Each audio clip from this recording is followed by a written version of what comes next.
Hey everyone, Ken's Wild here with Wild Child Horsemanship, and welcome back to our channel.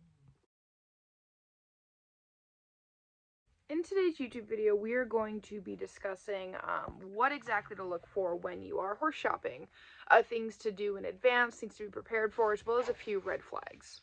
So before you even start the process of buying a horse, figure out why you want to buy a horse. If you can financially afford a horse, because keep in mind they're quite pricey sometimes. But what exactly you're looking for in a horse, why you want a horse, and all of that fun stuff. The reason it's important you know why you want a horse is so that you don't end up like this character right here, and decide, hey, I'm gonna go buy a Tennessee Walker from an auction house and then ride literally across the US with this horse that I barely even know and isn't even in shape. So you have to know why you want a horse. Do you want a horse to start under saddle? Do you want a horse to barrel race with? Do you want a horse to do hunter jumper with? Just kind of stuff like that. If you have a good reason for wanting a horse, then obviously proceed and go on looking for a horse. Once you know your why, you can go forward and be like, well, what do I want to do with this horse? If you want a horse that is ready to maybe barrel race like tomorrow, you probably don't want a Greenbrook horse, right? If you want a horse to go trail ride on, you don't want an untouched Mustang. If this is your first horse, you also don't want an unhandled, aggressive stallion for your first horse either. So whatever the reason is you want a horse, that can kind of help you pinpoint what kind of horses you're looking for. Whether you're looking for finished horses, project horses, certain breeds of horses that have certain athletic abilities, etc., etc. It's also super important that you have a reasonable budget when you're horse shopping. I have people all the time reaching out to be like, hey, I want a dead broke, bomb-proof kids horse, but I've got like a $2,000 budget. If you're looking for a solid horse, you have to be prepared to spend a good chunk of money in order to get the type of horse that you're wanting. Now, if you want an untouched Mustang, you can go to the pens and get one for $125. However, you have to have experience in that area too. So make sure that whatever you're looking for, that you have a good chunk of money stored away, because on top of that too, you might want to buy a pre-purchase exam with a vet, or halters or tack or other stuff for when you bring that horse home.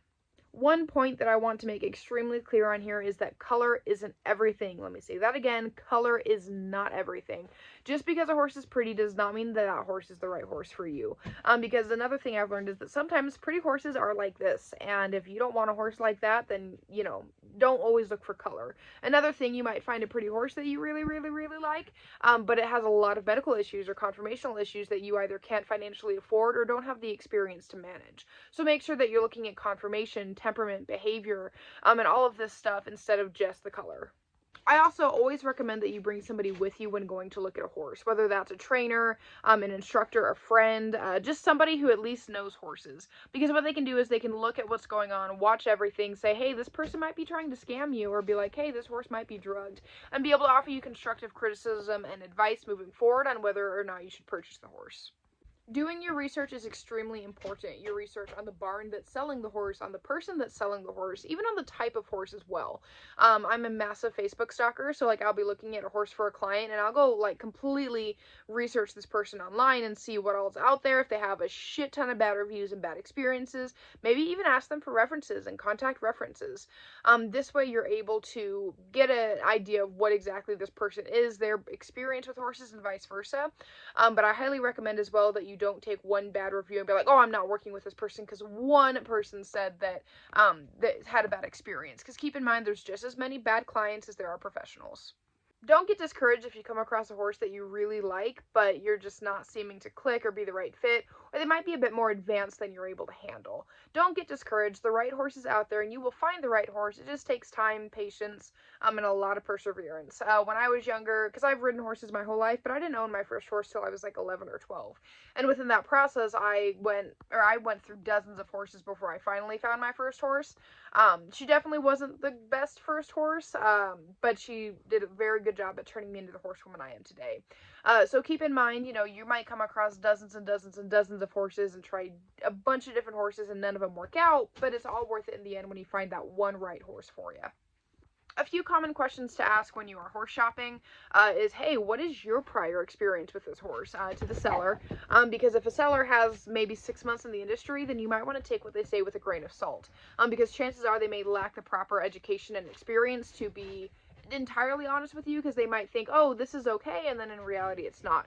Compared to someone who's had maybe like 20 years in the industry, you know, you can probably trust their word a bit more, but remember that time in an industry does not equal experience.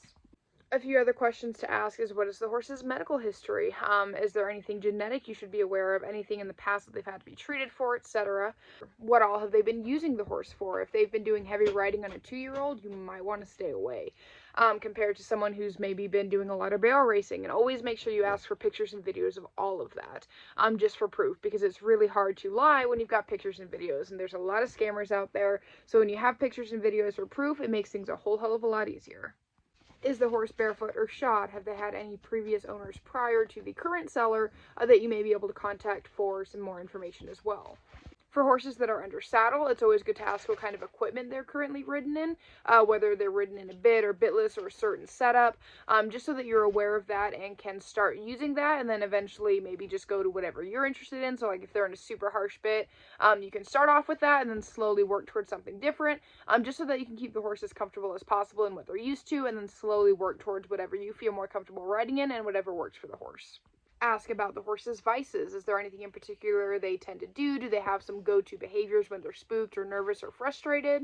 Is there any extra maintenance the horse needs? Do they need any joint supplements or maybe medication? Just so that you can be prepared for that aspect as well. When was the last time their teeth were floated or the farrier was out?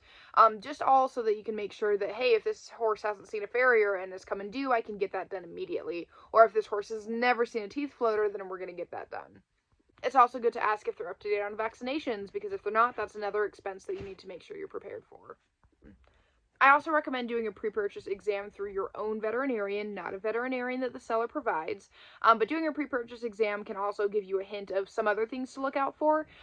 Personally, I don't always use them, but I also get a lot of unhandled horses, so it's also very possible that when I have certain horses, you can't even halter them to do a pre-purchase exam. But it's always good to have that happen, especially if you're spending a good chunk of money on a horse, just to make sure that you don't end up getting a horse and then it ends up being dead lame a few days later because they either drug the horse up or hid something or something like that. I also recommend going to see the horse at least twice. I'm one of those people, I'll show you the horse as many times as you want, but I've had people take advantage of that before too and be like, oh, I'm just going to come out like once a week and do lessons with you for free so I can test out this horse. But I recommend going to see the horse at least 2 or 3 times, just to make sure that the horse kind of has the same temperament each and every time. You know, because sometimes you might run into someone who drugs a horse, and then the first time you go see it, they're very, you know, well behaved, very docile, and then you go to see them the second time and they weren't drugged up, and now they're super crazy, energetic, and a completely different horse than you saw previously. Some red flags to look for when buying a horse is always make the seller do everything first. Have the seller pick up all 4 feet. Have the seller hop on the horse if it's rideable. Because if the seller is afraid to pick up all 4 feet, if the seller is afraid to hop on the horse, chances are you should be afraid to hop on it too. So if the seller is unwilling to do any of that stuff, don't buy the horse. If a horse is super groggy and out of it, like you can clap your hands and make a bunch of noise and they don't seem to react to it, it's very possible that that horse has been drugged to seem more docile than it actually is. So if they seem to be super groggy, out of it, eyes glazed over, stay away. If the seller has a bunch of emaciated horses on the property or horses that desperately need their feet done, that's something you also might want to stay away from as well, even if the horse in question that you're looking at is in good shape. Now, it's very different if the place is a rescue, but again, if you have 11 horses that all look like shit, chances are the people really don't know what they're doing, and they're abusing and neglecting those horses, and you might run into issues with your horse as well that, you know, you might get a few pounds back on him and then realize, shit, this horse has energy. So always proceed with caution if there's a bunch of horses that seem to not be very well taken care of. When you're doing research on the seller, maybe you contact references or previous clients, or even just look at them online and their digital footprint and all that stuff. If they have a lot of bad reviews and there's a lot of sketchy shit about them, definitely stay away. Again, there's just as many bad clients as there are professionals, so don't let one bad review be the reason you make a decision or not. If the seller is refusing to answer questions or seems like super sketchy or keeps changing their answer, also stay away, because it's possible that they're being dishonest. You can also rephrase your questions as well, just to kind of like make them rethink what they have to say. Be like, wait, didn't you just ask me that? But let me ask you again, but in a different way, so that they may be able to stumble on their words. And if they do, that could also be a sign that you want to stay away, because they're either trying to scam you or not being entirely honest about the situation. This one's kind of a red flag, kind of not, but if the seller does not have a buyback contract, meaning if the horse does not work out, you cannot bring it back to them, that can somewhat be a red flag as well, because that could be a sign that the seller is like, hey, once this horse is off my property, it's not my problem anymore. Whereas someone who has a buyback contract is more likely to be like, oh, they're not working out, let me take them back and try and find them a home elsewhere.